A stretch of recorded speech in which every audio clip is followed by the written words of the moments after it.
ओम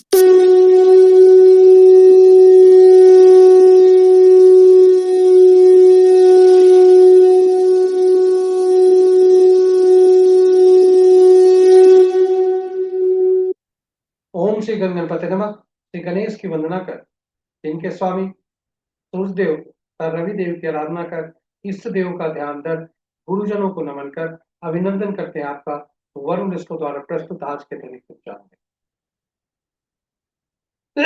यह दैनिक पंचांग हम नित्य प्रस्तुत किया करते हैं और इसमें डेटा जो भी प्रयुक्त होता है दृक पंचांग लिया जाता है। दृक पंचांग से लिए जाते हैं छवि तथा ध्वनि गूगल से ली जाती है और यह प्रस्तुति आप तक यूट्यूब के माध्यम से उनके सौजन्य से हम सफलपूर्वक आप तक पहुंचा पाने में समर्थ होते हैं। तो चलिए हम आपको दैनिक पंचांग की तरफ ले चलते हैं। जिस प्रकार पंचांग के 5 अंग होते हैं, इस प्रस्तुति के भी 5 भाग हैं। पहला भाग पंचांग मुहूर्त और ग्रहों के गोचर से संबंध रखता है और इसी पहले भाग में से पंचांग और मुहूर्त को लेकर हम आपके सुझाव के अनुरूप इस प्रस्तुति का लघु रूप आपके सुझाव के अनुसार ही नित्य प्रस्तुत कर रहे हैं और करते आ रहे हैं। ये आपके सुझाव के ही अनुरूप है और इसमें डेटा जो और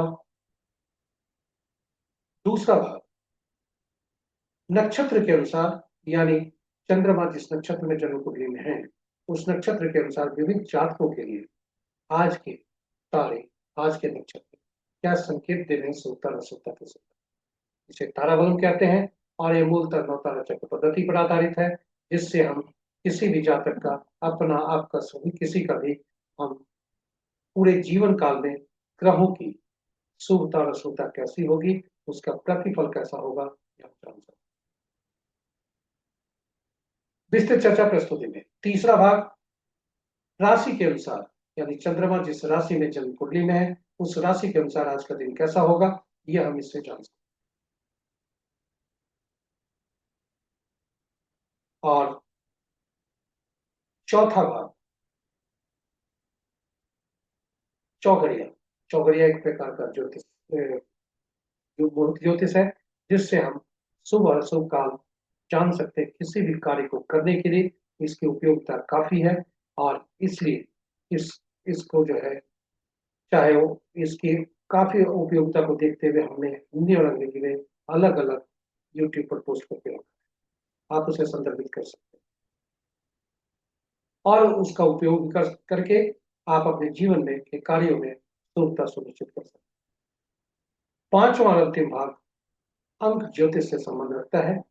अंक हमारे लिए महत्वपूर्ण हुआ करते हैं। ईश्वर हमें जन्म जब देते हैं तो हमें अंक से ही पहला उपहार देते हैं और वो जन्म तिथि, और ये अंक हमारे जीवन में कुछ न कुछ असर डालते हैं, शुभता भी अशुभता भी। और अंकों को यदि सही ढंग से हम पहचाने, यदि उसका सही उपयोग करें तो हमारे जीवन में शुभता की संभावना ज्यादा हो सकती है।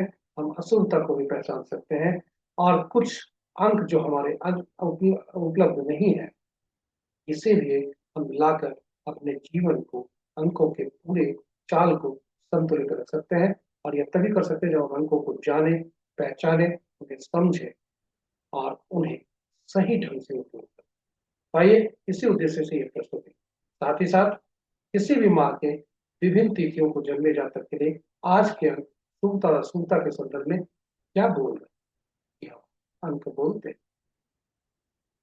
तो चलिए प्रस्तुति, आपकी पूरी प्रस्तुति आपके लिए उपयोगी, ज्ञानवर्धक, रोचक तथा बहुत ही महत्वपूर्ण होने वाला है। इसलिए हमारे साथ बने रहिए ताकि आपके लिए यह हम प्रस्तुति को प्रतिदिन ला सकें और आप साथ रहकर मनोबल भी बढ़ाएं, ज्ञान भी बढ़ाएं और अपने जीवन में सुख बनाएं। पंचांग जिस तरह से बोलचाल की भाषा में शुभ और अशुभ जानने का एक माध्यम है, किंतु उसकी सीमा इतनी नहीं है, उसकी भूमिका उससे भी ज्यादा है। हमारे जीवन में यह बहुत अहम भूमिका अदा करता है।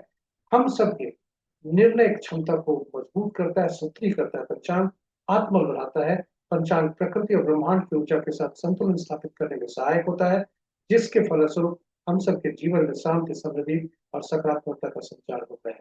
अतः पंचांग का अनुसरण करके हम अपने जीवन को अधिक सफल और समृद्ध बना सकते हैं। तो चलिए आइए पंचांग की महत्ता को समझते हुए आइए हम सब पंचांग का अनुसरण करें और अनुसरण करके अपने जीवन में शांति, समृद्धि और सकारात्मकता का संचार सुनिश्चित करते हुए जीवन को अधिक सफल और समृद्ध बनाएं। साथ ही साथ साझा करें प्रस्तुति को अपने मित्रों, परिजनों का शुभेच्छुओं के संग, ताकि वे भी अपने जीवन में पंचांग का अनुसरण करके जीवन में शांति, समृद्धि और सकारात्मकता का संचार करते हुए अपने जीवन को अधिक सफल और समृद्ध बना सके और उनके इस प्रयास में हम सब एक माध्यम बनकर उनके भाग्य बने। तो चलिए श्री राम का नाम लेते हुए चलते हैं और प्रस्तुति के तरफ चलते हैं। जय श्री राम, जय हनुमान। स्वागत है आपका आज के दैनिक पंचांग के पहले भाग में आपका स्वागत है। आज दिनांक 11 जनवरी 2026, माघ पक्ष कृष्ण, शाका संवत 1947 विश्व वसु, विक्रम संवत 2082 कलयुग और कलयुग का 5136। आज का सूर्योदय 6:37 पर, सूर्यास्त 5:17। Sunrise at 6:37 a.m. and sunset at 5:17 p.m. आज का दिशाशुल पश्चिम है। फिर भी यदि यात्रा करने को बाध्यता हुई तो घी या दलिया का सेवन कर यात्रा कर सकता है। आज का पंचांग के 5 अंक इस प्रकार: वार रविवार, तिथि दिन के 10:20 तक अष्टमी जो ज्या तिथि के अंतर्गत आता है, तत्पश्चात नौमी जो रिक्ता तिथि के अंतर्गत आता है। नक्षत्र संध्या 6:12 तक चित्रा, तत्पश्चात स्वाति। योग संध्या 5:27 तक सुकर्मा, उसके बाद तिथि। और कर्म दिन के 10:20 तक कौलव और तत्पश्चात देर रात्रि 11:28 तक तैतिल और फिर कर्म। तो ये रहे हमारे पंचांग के 5 अंक। महत्वपूर्ण मुहूर्त में जाने के पूर्व हम भोलेनाथ को नमन करते हुए भोलेनाथ को देखते हैं कि भोलेनाथ का वास का। जय भोलेनाथ, ओम नमः शिवाय। ओम नमः शिवाय। भोलेनाथ का वास जब तक अष्टमी तिथि है गौरी के सानिध्य में है, जो कि सुखप्रद है। उसके बाद वे सभा स्थल पे जाते हैं, जो सुखप्रद है। जय भोलेनाथ, ओम नमः शिवाय। ओम नमः शिवाय। महत्वपूर्ण मुहूर्त में अभिजीत मुहूर्त दिन के 11:36 से 12:19 दिन तक, अमृत काल दिन के 11:07 से 12:53 तक, विजय मुहूर्त अपराह्न 1:44 से 2:27 तक, गोधूली विलय संध्या 5:15 से 5:42 तक और निशिता मुहूर्त देर रात्रि कहें 11:31 से मध्य रात्रि 0:24 तक। रात्रि में किए जाने वाले पूजा पाठ, जब तक साधना, तंत्र, मंत्र आदि के लिए निशिता मुहूर्त श्रेष्ठ हो सकते हैं। अशुभ मुहूर्त में राहु काल सबसे प्रभावी हुआ करता है और राहु काल अपराह्न 3:57 से 5:17 संध्या तक, गुलिक काल अपराह्न 2:37 से 3:57 अपराह्न तक, यमगढ़ दिन के 11:57 से मध्य रात्रि 1:17 तक, वर्ज मुहूर्त देर रात्रि मध्य रात्रि का है 0:28 से 3:26 तक और इस प्रकार हमारा महत्वपूर्ण मुहूर्त यहाँ पर समाप्त होता है और शुभ और अशुभ मुहूर्त को हमने आपके समक्ष रखा।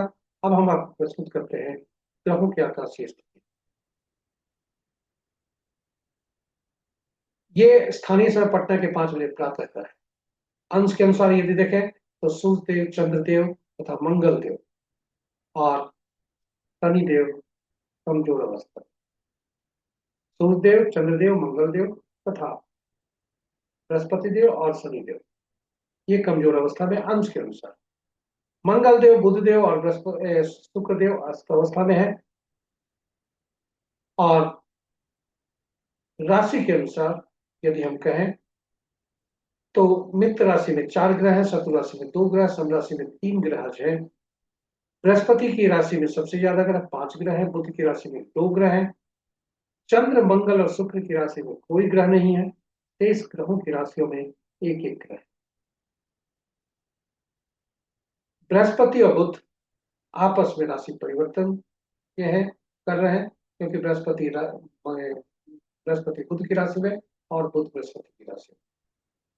नक्षत्र के अनुसार यदि ग्रहों को देखा जाए तो मित्र नक्षत्र में 1 ग्रह, शत्रु नक्षत्र में 2 ग्रह, स्तंभ नक्षत्र में 4 ग्रह और अपने नक्षत्र में बृहस्पति देव और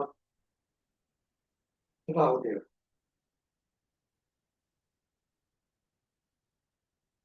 इस प्रकार शुक्र देव के नक्षत्र में 4 ग्रह, बृहस्पति देव के नक्षत्र में 2 ग्रह, चंद्र मंगल केतु, चंद्र मंगल संगल शनि केतु और बुध के नक्षत्र में कोई ग्रह नहीं और शेष ग्रहों के नक्षत्र में एक एक ग्रह है। इस प्रकार ग्रहों की जो आकाशीय स्थिति है यह आपके समक्ष में प्रस्तुत किया। और आज कल भोर में 4:52 पर चंद्रमा का राशि परिवर्तन है, जब वे कन्या से तुला में जाएंगे।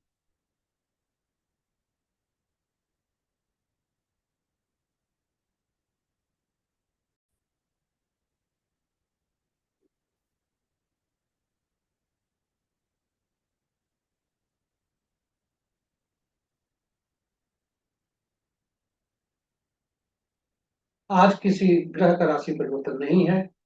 चंद्रमा एक भूल सुधार भी है, चंद्रमा कन्या राशि में थे जो दिखाया गया था, चंद्रमा तुला राशि, इसलिए आज कोई राशि परिवर्तन नहीं है।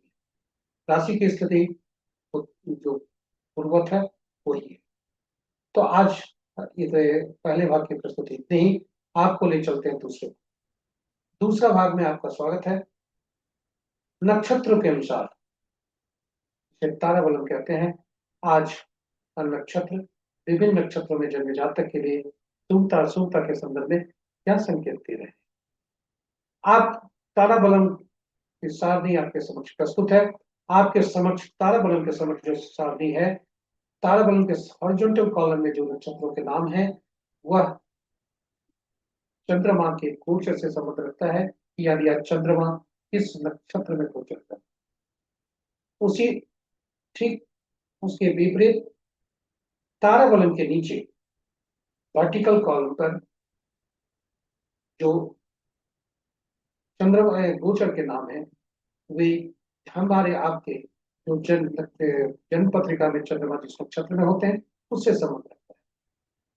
और इसको प्रतिफल करने के लिए चंद्रमा का गोचर जिस राशि में है उसे हम वर्टिकल रूप से पकड़ते हैं और फिर हॉरिजॉन्टल वे में अपनी नक्षत्र को लेकर चलते हैं। दोनों का जब मिलान होता है वही आज हमारा प्रतिफल होता है। चंद्रमा जिस नक्षत्र में है उसे पहचाने और आपका नक्षत्र के अनुसार इसे आप प्रतिफल करें कि आपका नक्षत्र आज क्या संकेत दे रहा है। जहां भी आपको हमारा नक्षत्र मिलता है प्रतिफल वही होता है।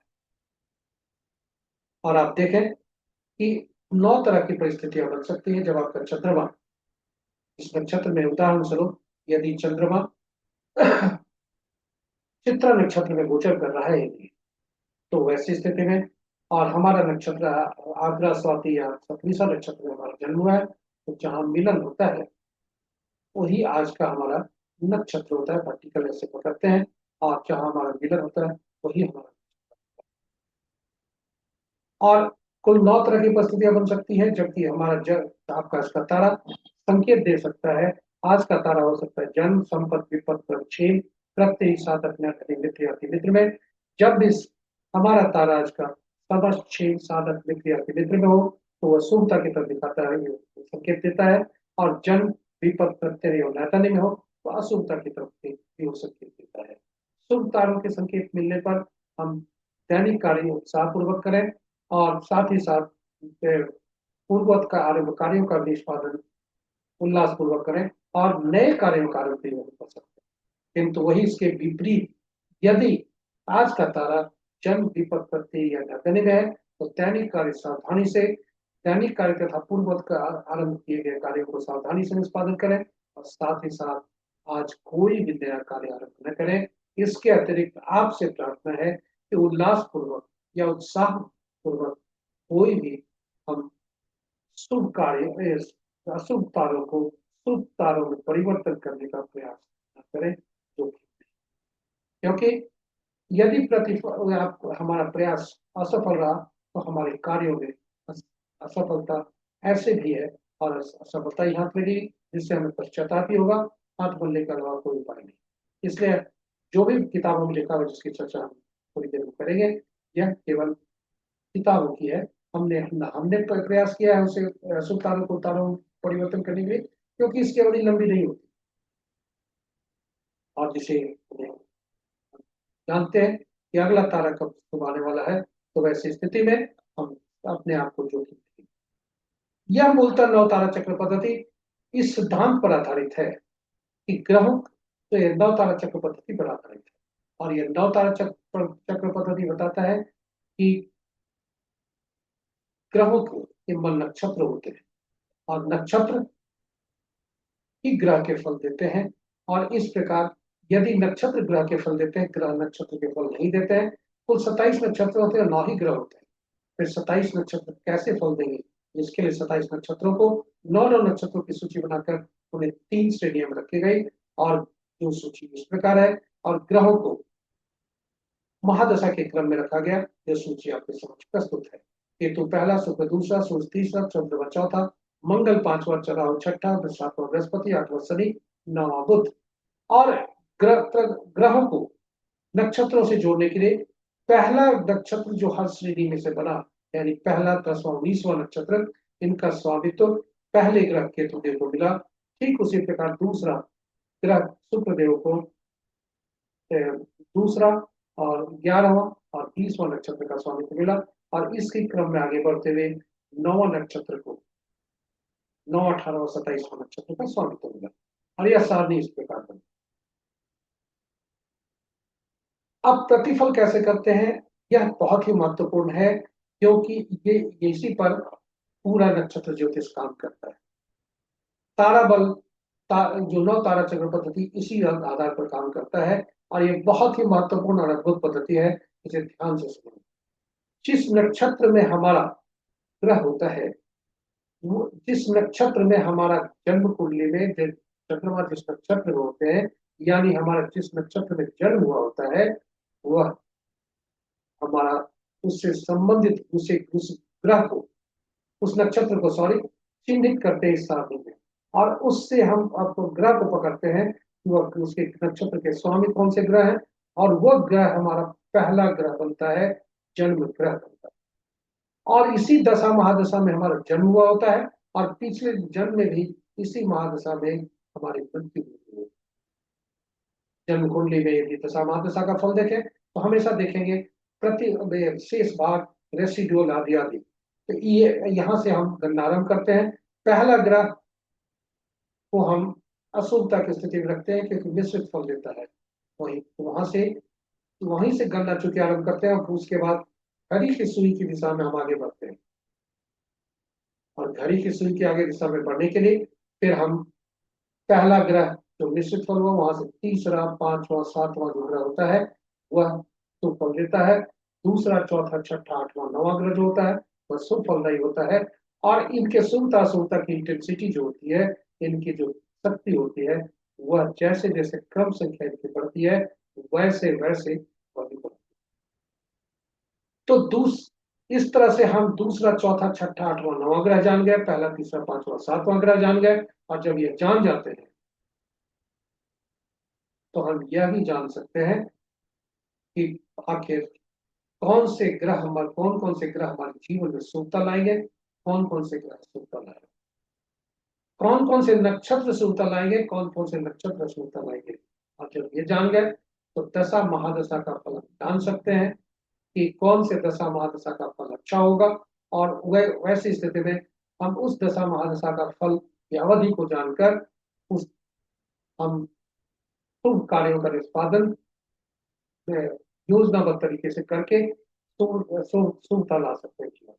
वहीं इसके अतिरिक्त यदि हम अशुभ तारों को देखें तो अशुभ दशा महादशा का फल की अवधि में हम अपने आप को मानसिक रूप से तैयार हो रखते हैं, पहले से ही जानकर कि वहां हमें परेशानी होगी, चुनौती आ सकते हैं, और इस प्रकार हम चुनौती का सामना शक्तिपूर्ण योजनाबद्ध तरीके से करते हैं, और परेशानी जब भी होती है तो हम उसे सहते भी हैं, और इस प्रकार हमें पीड़ा कम होती है। उसी प्रकार जन्म कुंडली में बैठे ग्रह कैसे फल देंगे वह भी हम जान सकते हैं और अपेक्षा रख सकते हैं। और ठीक इसी प्रकार विभिन्न लोगों से जो हम जुड़ते हैं जीवन काल में, विभिन्न नक्षत्र में उनका जन्म हुआ होता है, और उससे हम जान सकते हैं कि वे हमारे लिए कितने सुफलदायी होंगे। और इसी क्रम में हम वैसे लोगों से भी बच सकते हैं जो हमारे लिए सुखकारी हो सकते हैं। ऐसे लोगों से हम ज्यादा कार्य मित्रता नहीं कर सकते जिनसे हमारी असुविधा हो सके। वहीं हम अपना हाथ उन लोगों की तरफ भी बढ़ा सकते हैं जो हमारे सुखकारी हो, और ऊपर से दिख रहे हैं कि सुखकारी नहीं हो। तो ये सभी बातें हम इन्हीं स्थिति से जान सकते हैं। उदाहरण स्वरूप यदि किसी जातक का जन्म दूसरे ग्रह में हुआ है, यदि जन्म हमारा पहले ग्रह जो होता है वहां से दूसरा ग्रह में किसी नक्षत्र में हुआ होता है, तो वैसे जातक हमारे संपत्ति के कारक होंगे, और उनके साथ यदि हम बिजनेस पार्टनरशिप करते हैं हमारे सफल नहीं होता है। और इसी प्रकार हम पूरे जीवन काल में लोगों से जुड़ने का कार्यक्रम नौ तारा चक्र पद्धति से जान सकते हैं। इसलिए इसकी महत्ता काफी अधिक, और इसकी महत्ता को देखते हुए हमने YouTube पर अलग से वीडियो डाला है, नौ तारा चक्र पद्धति, अद्भुत पद्धति, और उसमें भगवान राम, मां सीता तथा पवन पुत्र हनुमान की कुंडली की भी चर्चा की। आप उसे देखें, समझने की कोशिश करें नौ तारा चक्र पद्धति, और अपने जीवन में उसको उपयोग कर उसका जो सार्थकता है जो अपने जीवन में उसे लाकर अपने जीवन में जो फल होने वाले हैं उसमें शुभता सुनिश्चित कर सकते हैं, और अपने जीवन को अधिक सफल और समृद्ध बना सकते हैं। चलिए वापस चलते हैं नौ तारा चक्र पद्धति पर, और आज देखते हैं कि आज का तारा विभिन्न नक्षत्रों में जन्मे जातकों के लिए क्या संकेत देकर आए। तो आज का जो तारा है हस्ता नक्षत्र में,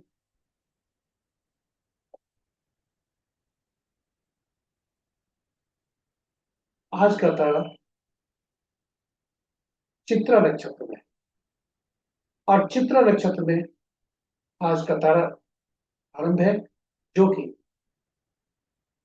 संध्या के 6:12 के बाद वे स्वाति नक्षत्र में जाते हैं।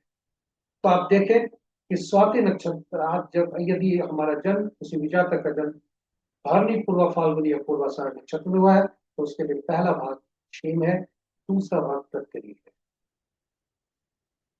और इस तरह से हम फलित फलित देख सकते हैं और अपने जीवन में शुभता ला सकते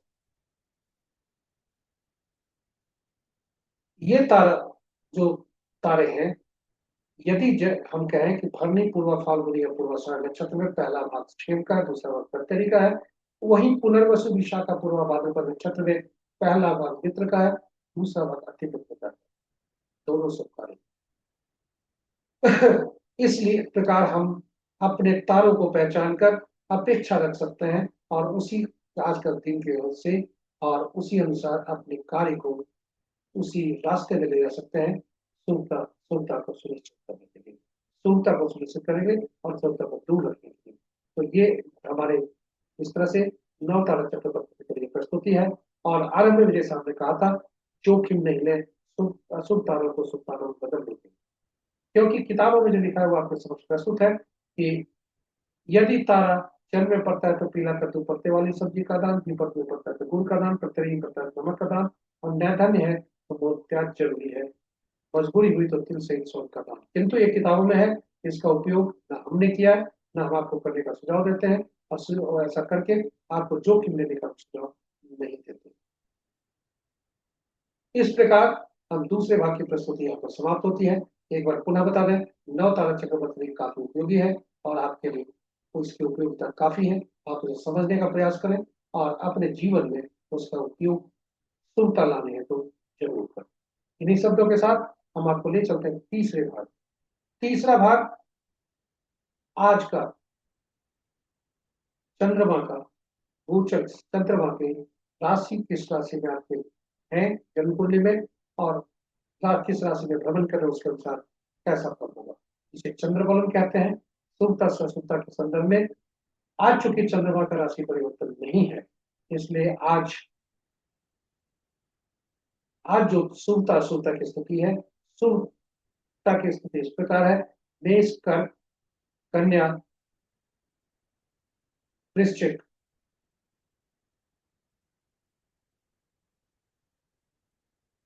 और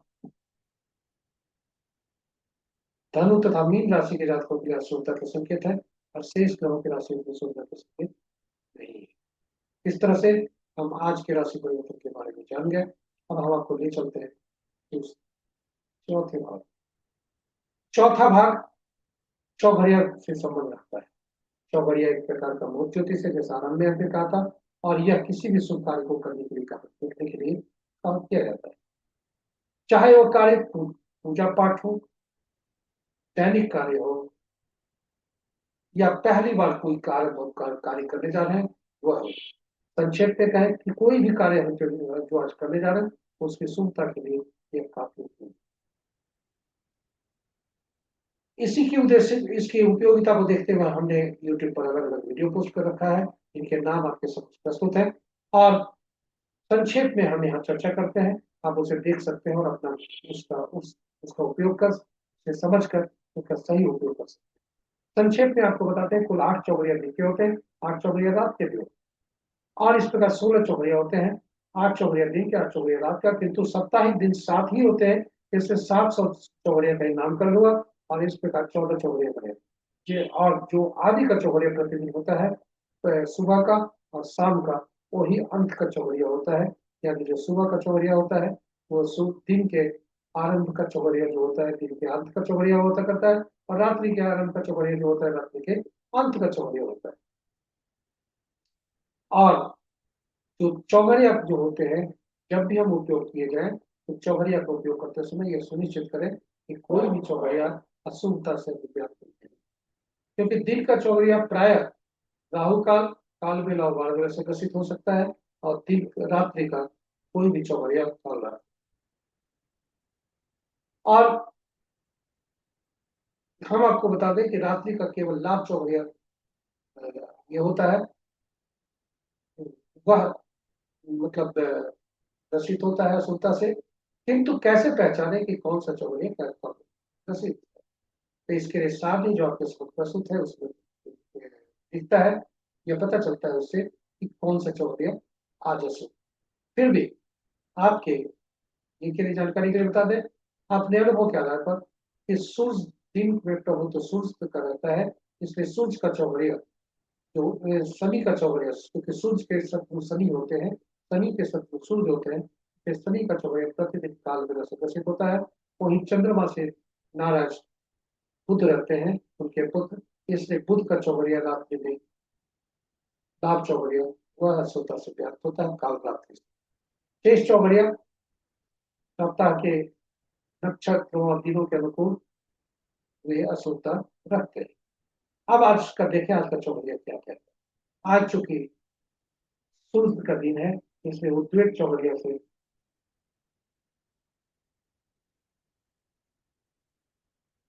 दिन आरंभ है, और उद्वेग चौघड़िया से दिन समाप्त। उद्वेग चौघड़िया जो आदि से अंत, आदि भी है अंत भी है, और बीच में अमृत चौघड़िया जो 10:37 से 11:57 तक है, वह वार बेला से ग्रसित है। और काल चौघड़िया काल बेला से ग्रसित है, जो कि 11:57 से 1:17 तक है। उद्वेग चौघड़िया जो 3:57 से 5:70 तक है, और राहु काल से ग्रसित। वही रात्रि का चौघड़िया जो लाभ चौघड़िया है, वह काल रात्रि से ग्रसित है, रात्रि की 1:37 तो ये रहे हमारे आज के चौघड़िया।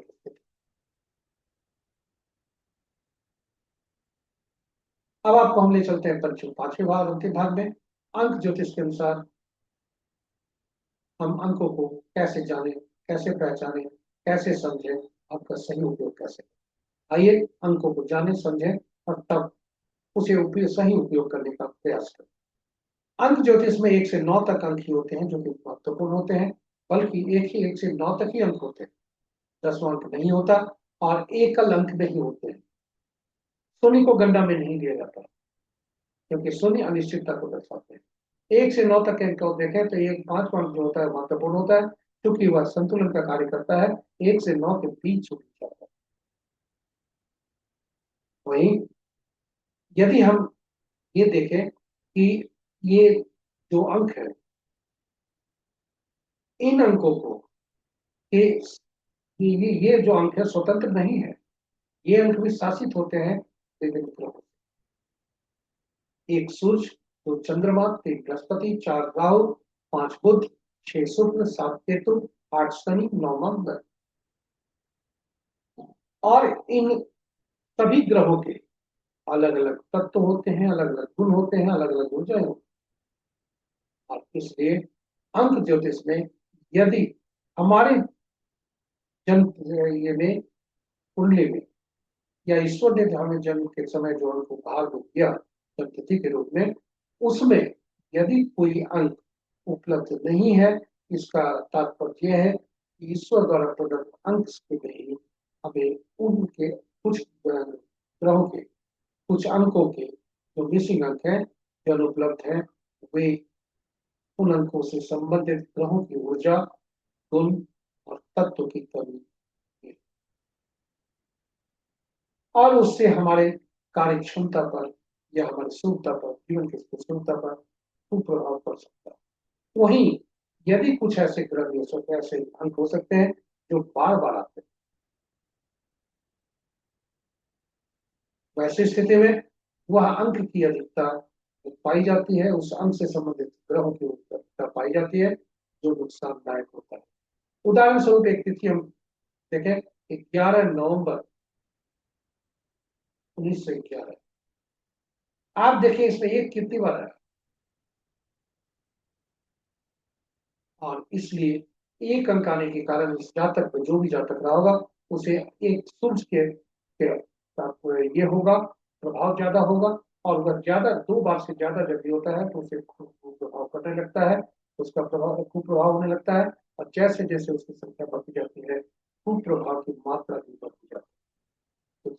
तो एक सूर्य से जिसके जिसे जो किंग होते हैं प्लेनेट के, उनमें अग्नि तत्व की अधिकता होती है। वे शासक होते हैं और इसलिए उनमें शासक का गुण ज्यादा होता है, जिससे अहंकार ज्यादा हो सकता है, गुस्सा ज्यादा हो सकता है आदि। हर कोई को आपने वो डिक्टेट करने का कोशिश करेंगे, अथॉरिटेटिव होंगे, जिससे परेशानी उनके लिए बढ़ सकती है। इस प्रकार ग्रहों को, हर अंकों को उनके ग्रह संबंधित जो शासक ग्रह हैं उनके गुणों आदि के आधार पर हम इन अंकों को विशेष नाम से जानते हैं। को राजा से, सरकार से या बॉस से, 2 को रानी या पार्टनर से, 3 को गुरु या सलाहकार से, 4 को शरारती तत्वों से, नियम तोड़ने वाले व्यक्तियों से, झूठ बोलने वाले व्यक्तियों से, झांसा में रखने वाले व्यक्तियों से, 5 को राजकुमार से, 6 को मंत्री या सुख सुविधा प्रदान करने वाले व्यक्तियों से, 7 को धर्मगुरु से या ऐसे व्यक्तियों से जिन्हें कि जीवन में घटने वाली घटनाओं का पूर्वानुमान हो, पूर्वाभास हो। शनि को 8 को सॉरी 8 को जो समाज के नीचे तबके के लोग, हमारे अधीन कार्य करने वाले लोग, नियम पूर्वक अधीन करने कार्य करने वाले लोग, नौकर चाकर, न्यायाधीश, 9 को सेनापति, पुलिस, डॉक्टर या पुलिस। जीवन में जब हम इस लोक में आते हैं तो ईश्वर जैसा हमने कहा था कि हमें कुछ अंकों से नवाजते हैं, उपहार देते हैं, और ये अंक हमारे लिए स्थिर होते हैं, चिर होते हैं, यह बदलते नहीं। और इनसे सृजित कुछ अंक और होते हैं जो हम लोग सृजित करते हैं, उनसे अंक होता है। नहीं, कुछ अंक जन्म लेते ही संकेत दे देते हैं कि इस अंक का प्रभाव क्या होगा। 11, 22, 33 जब भी हमारे जन्म तिथि में या गणना में आता है तो यह हमारे पिछले जन्म के आत्मा से संबंधित रखता है और इस जन्म में कुछ कार्य करने होते हैं। वहीं यदि 13, 14, 16, 18, 19 यदि आता है तो ऐसी स्थिति में हमारे लिए पूर्व जन्म के कर्म जो ऋणानुबंधन है, कर्म के बंधन, वही इस जन्म में हमें करने पड़ते हैं। नहीं तो जीवन हमारे लिए परेशानी का सबब बनता है। हमारा वही अंक यही कहता है कि आपके पूर्व जन्मों दोनों 11, 22, 33, 13, 14, 16, 19 इनका संबंध पूर्व जन्म से है, लेकिन एक का आत्मा से है, एक का कर्म से है, और इसलिए दोनों को इस जन्म में कुछ न कुछ विशेष कार्य करने होते, यह पहचानना जरूरी होता है। अब जन्म तिथि में 3 तरह के अंक होते हैं, तिथि, माह और वर्ष।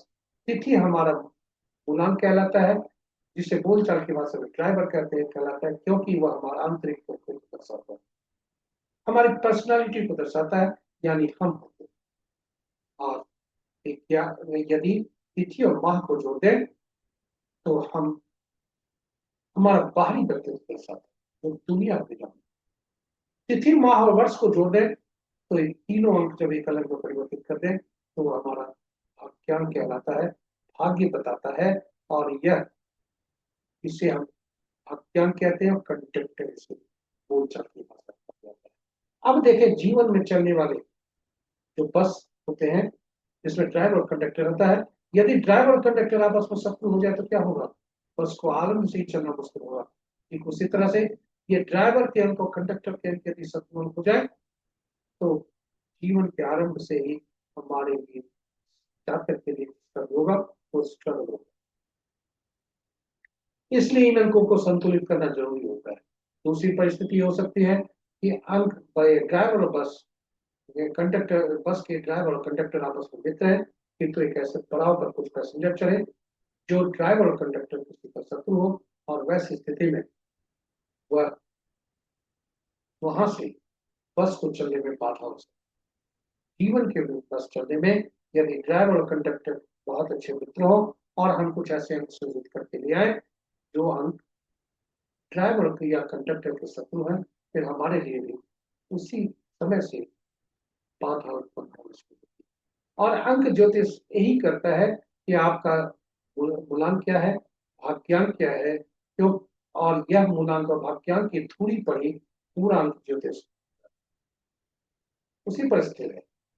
इसके मूलांक और भाग्यांक बहुत महत्वपूर्ण है, और इसी को लेकर हम जीवन में आगे बढ़ते हैं। जब भी कोई हमारा अंक शत्रु अंक होता है तो वह उसे हम मित्रवत करने का प्रयास करते हैं। मूलांक भाग्यांक में आपस में टकराव हुआ तो फिर कुछ दूसरे उपाय कर ऐसा अंक लाते हैं जो दोनों का मिले।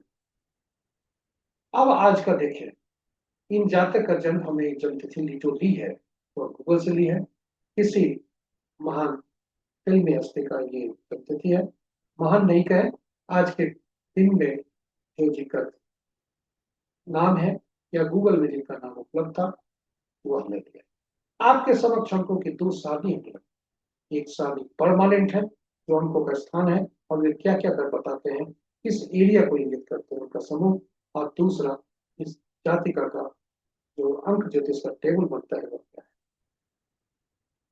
तो आप देखें कि इनका जो 4, 9, 7, 2, 7 इस तरह का जो बॉक्स बना हुआ है, इसमें परमानेंट स्थिति बनी हुई है। और थॉट प्लेन कहते हैं, वर्टिकल यदि जाए तो थॉट प्लेन है 4, 3, 8, will power plan 9, 5, 1, action plan 2, 7, 6। उसी तरह से इंटेलिजेंट प्लेन 4, 2, 9, 4, 9, 2, इमोशनल प्लेन 3, 5, 7 और प्रैक्टिकल प्लेन 8, 6।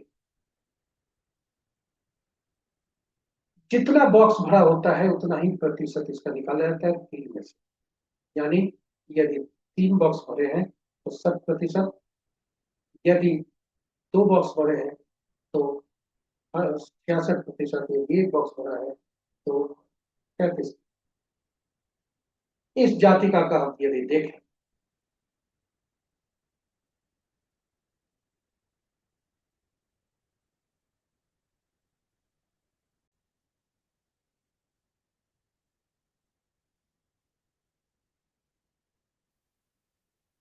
इस जातिका का यदि हम देखें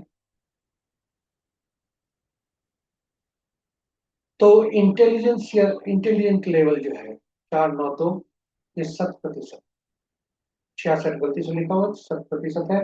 और इनका जो विल पावर प्लेन है वो भी 60%, तथा जो थॉट प्लेन है वो 66% है। 33% इनका जो है एक्शन प्लेन है। उसी तरह से इमोशनल प्लेन इनका 33% है। और जो ये प्लेन है प्रैक्टिकल प्लेन वह 66%। इसी से हम किसी का गुणों को जान सकते हैं कि उस व्यक्ति में कौन सी क्षमता ज्यादा है। जैसे ये व्यक्ति जो भी जाति का है, ये जब पढ़ती होगी, इंटेलिजेंट काफी है, ये जब पढ़ती होगी तो ये कम पढ़ने से भी ज्यादा।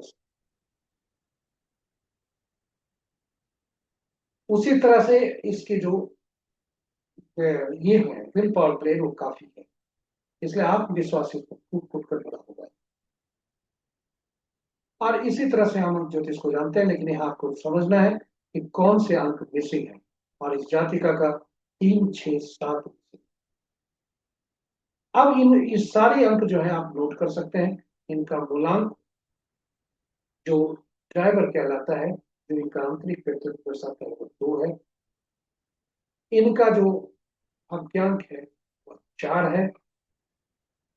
तथा इनका जो एंजल नंबर कुआं नंबर बनता है वो 5 है। यह निकाला जाता है वर्ष से फल से। वर्ष का जो अंक का जो योग है ये अंक, उसमें से उसको 11 अंक, 11 में से हम घटाते हैं पुरुष के लिए और 4 उसमें जोड़ते हैं महिला। इनका अंक जो वर्ष का अंक है 1 बनता है। और 1 चूंकि महिला का केस है इसलिए 4 उसमें जोड़ा गया, 5 यह बनता है। इन अंकों को याद रखें। अब आगे चलते हैं, प्रक्रिया को समझें कि अब यदि हम सब जातक का मूलांक और भाग्यांक यदि शत्रु है, फिर इसे कैसे संतुलित करें। और संतुलित करें तो कहां से करें, स्रोत क्या होगा। आप अवश्य भाव है कि कोई अंक से ही हम संतुलित कर सकते हैं, और ऐसे अंक ला सकते हैं जो इन दोनों के मित्र हों। और यह अंक सृजित करने के लिए हम स्रोत ढूंढते हैं। और हर अंक ज्योतिषी एक ही स्रोत पर पहुंचता है, क्योंकि वह स्रोत जो होता है वह क्षीर होता है।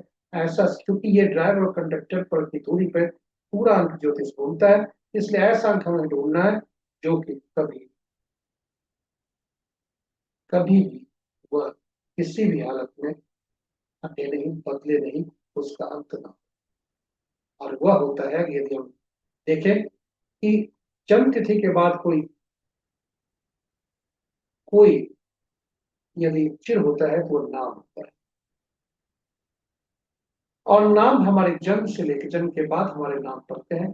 जन्म के समय हमारा जन्म तिथि आता है, और नाम हमारा जन्म के बाद धरती के ईश्वर माता पिता को देते हैं। और वह जो फिक्स करते हैं वह जाने अनजाने में कुछ गलतियां अगर हो गई, फिर ड्राइवर कंडक्टर के शत्रु बन गए यदि, तो परेशानी बन गई। कहेंगे शत्रु कैसे बनेंगे, वो तो अक्षर है उसमें। नामांक पर हम पर चर्चा कर रहे हैं। और नामांक जो होता है वह नाम का ही अंक होता है। पुनः आप कहेंगे नाम में तो अक्षर होता है, फिर अंक कहां से आया। तो अंकों के अक्षरीय मूल्य होते हैं। ये अंकों के जो अक्षरीय मूल्य होते हैं,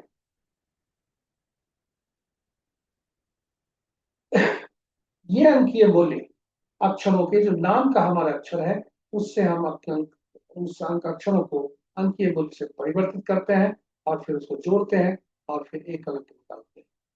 अब यहाँ भी आपको देखें कि नाम का जो जन्म अक्षर है, इसको जो हमने निकाला कि ये नाम है किरण राठौर एक्ट्रेस।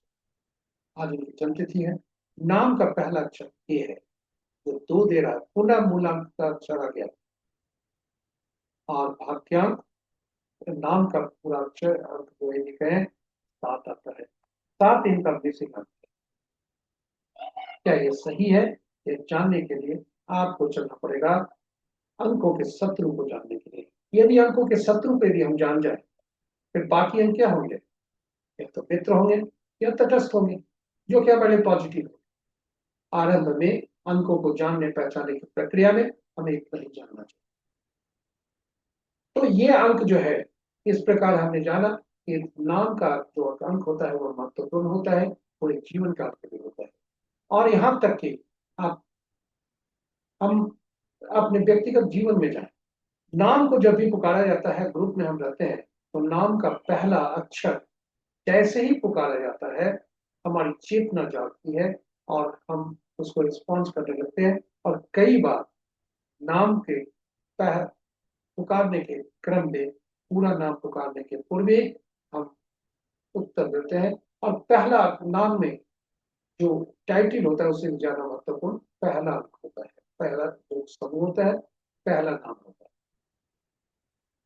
तो इस प्रकार से अंक नाम का जो हर अंक, जो आरंभ का अंक है, हर महत्वपूर्ण होता है और पहला अंक बहुत महत्वपूर्ण होता है। इसलिए यह भी मूलांक और वाक्यांक का शत्रु नहीं होगा। आपके समक्ष है हम अंकों का, प्रत्येक अंकों की सूची, जो शत्रु अंक है। 1 के 8, 2 के 4, 6 8 9, 3 के 6, 4 के 8 9 4 2, 5 के कोई नहीं, 6 के 3 9, 7 के 7 9 3, 8 के 1 2 9 4 8 और 9 के 6 4 2 8 9। अब आप देखें कि 4 का शत्रु मूलांक 2 है, 2 का शत्रु 4 है या नहीं है, और 4 का शत्रु भी 2 है। ये दोनों आपस में शत्रु। कभी ऐसा भी हो सकता है कि एक अंक दूसरे के शत्रु नहीं है, किंतु दूसरा अंक शत्रु है। अब इन अंकों को यदि आप देखें तो इनको संतुलित करने के लिए हम नाम को 7 पर ले जाते हैं यदि, तो वह फलदायी हो सकता है, क्योंकि 2 के साथ शत्रु नहीं है, 4 के साथ शत्रु। इसलिए 7 इसमें मिसिंग लिंक भी है, 7 के कर सकते।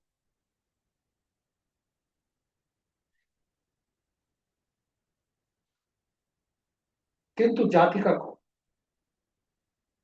5 अंक ईश्वर द्वारा मिलता है, और वह है एंजल नंबर से, वह नंबर 5 अंक इनका बहुत ही ये होता है जो आत्मबल बढ़ाता है। और ये भी मूलांक और भाग्य अंक में आपस में सामंजस्य बिठाने का प्रयास करता है। तो नाम हमारा ऐसा होना चाहिए जो कि ड्राइवर और कंडक्टर का शत्रु नहीं हो। साथ ही साथ आप भविष्य में जो भी हम लाभों का अर्जित करें, मोबाइल के रूप में, गाड़ी संख्या के रूप में आदि आदि, वह हम पासवर्ड बनाने तक में वह हमें ऐसा अंक होना चाहिए जो मित्र अंक हो, कम से कम शत्रु अंक नहीं। आपके समझ दूसरी सूची भी हमने रखी है, जो नाम का जो पहला अक्षर हो वह शत्रु बोल सकते हैं। हर अंकों का शत्रु अक्षर हमने आपको समझ, वह इसी से लिया। एक 8 यदि है तो 8 का जो अक्षर होता है उसी तरह इसी से हमने लिया है, कहीं बाहर से नहीं लिया, अलग उसके सूत्र नहीं है, लेकिन इसी से लिया गया। और इन अंकों को यदि देखें शत्रु अंकों को, तो कुछ शत्रु अंक ऐसे हैं जो अपने के ही शत्रु। उदाहरण स्वरूप 4 7 8 और 9, ये अपने के ही शत्रु।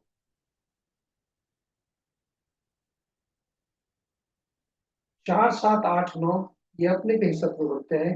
इसलिए ये महत्वपूर्ण है यह देखना, क्योंकि ये मूलांक यदि 4 बना और भाग्यांक 4 बना तो हम सोच सकते हैं कि यह बहुत अच्छा संबंध है, दोनों एक ही अंक है। लेकिन ऐसी बात नहीं सोचते। जब भी 4 7 8 9 जगह होंगे, शत्रुता करेंगे, चाहे वो मोबाइल में भी हो। बहुत से लोग 4 का, कई 4 का अंकों का जोड़ा हुआ वो मोबाइल अंक ले आते हैं, वह शत्रु अंक बन जाता है। उसी तरह से कई लोग 6 7 अंकों का, 7 को दोबारा प्रयोग करके 8 का प्रयोग करके, 9 का प्रयोग करके, ज्यादा 9 अंक लाकर वह प्रयोग करते हैं। तो वैसे अंक में परेशानी हो सकती है। इस तरह से हम अंकों को पहचाने और उनके शत्रु अंक को कभी भी अपने जीवन में, अंकों को पहचाने और शत्रु अंक को खास करके पहचान के रखें, यह हमारे पास।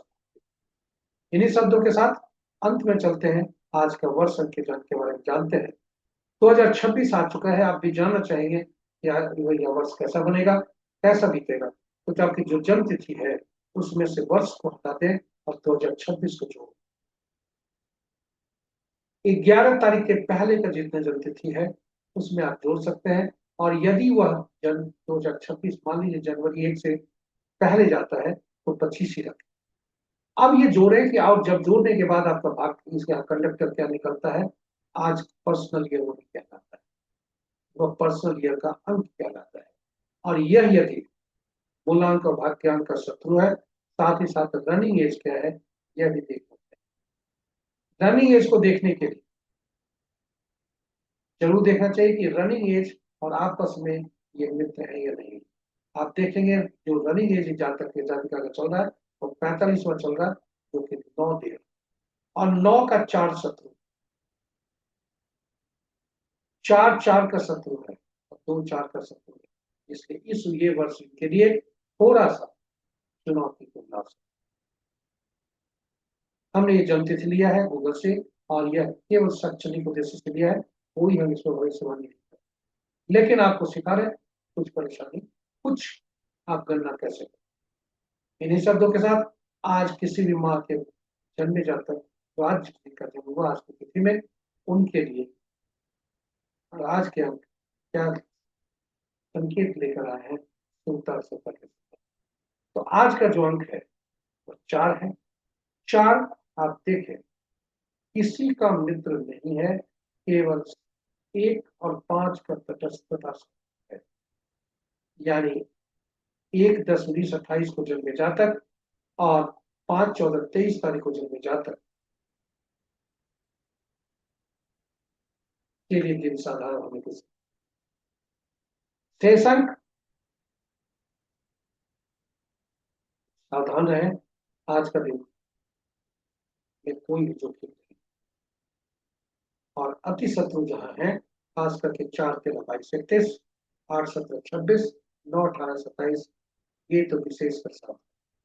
इन शब्दों के साथ हम यहाँ प्रस्तुति को विराम देने के पहुंच गए और हम अंतिम चरण पर प्रस्तुति में पहुंच गए हैं।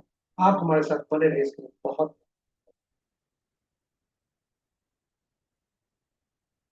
आप हमारे चैनल के साथ जुड़े। यदि आप पहली बार प्रस्तुति को देख रहे हैं, हमारे चैनल को सब्सक्राइब करें, साथ ही साथ नोटिफिकेशन बटन को दबाएं ताकि हमारे हर प्रस्तुति को सूचना आपको मिल सके। और यदि आपके विचार में कुछ इस प्रस्तुति को और बेहतर बनाने का कुछ सुझाव आ रहा है या आया हो आपके प्रस्तुति को देखने के क्रम में, आप हमें साझा जरूर करें, क्योंकि आप जब साझा करते हैं तो मेरा मनोबल बढ़ता है प्रस्तुति को बेहतर बनाने में और इस अधिक उपयोग बनाने के लिए आपका सहयोग है। साथ ही साथ आप लाइक जरूर करें पोस्ट को और चैनल को सब्सक्राइब जरूर करें। और अंत में आपसे आग्रह है कि कल्याण के भाव से इस प्रस्तुति को अपने मित्रों परिजनों तथा शुभेच्छुओं के संग साझा करें ताकि उनके जीवन में सुख आ सके, उनका भी जीवन में कल्याण। दिन सूरज का है, सूरज का प्रकाश जिस तरह से फैलाते हैं उसी तरह उस ज्ञान को फैलाएं। और अंत में कामना करते हैं उसके पूर्व के हम चाहे आपसे विदा लें, हम वादा करते हैं आपके समक्ष पुनः नई प्रस्तुति के साथ उपलब्ध होंगे। तब तक के लिए आपसे आग्रह करते हैं कि आप तब तक हम कामना करते हैं ग्रहों के राजा सूर्य देव से, रवि देव से, आज के देवता से, कि आपका दिन शुभ हो, उनकी असीम कृपा हो। जय सूर्य देव, जय रवि।